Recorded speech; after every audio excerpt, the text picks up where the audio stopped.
স্বাগতম আপনাকে ডিবিএম সংবাদে। ওয়াজ মাহফিলে ভারতীয় এক অভিনেত্রী রশ্মিকা মান্দানার সৌন্দর্যের বর্ণনা দিয়ে কঠোর সমালোচনার মুখে দেশবাসী ও শ্রোতাদের কাছে ক্ষমা চেয়েছেন ইসলামী বক্তা মুফতি আমির হামজা। পরে সামাজিক যোগাযোগ মাধ্যম ফেসবুকে এক পোস্টের মাধ্যমে দেশব্যাপীর কাছে দুঃখ প্রকাশ করে ক্ষমা চান তিনি।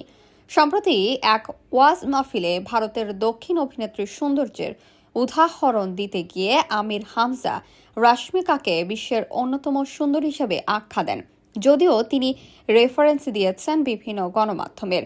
ওয়াজ মাহফিলের ওই ভিডিওতে দেখা যায় আমির হামজা বলেছেন, এখন বিশ্বে যত সুন্দর মানুষ আছে আপনারা ইন্টারনেটে ঘাঁটবেন।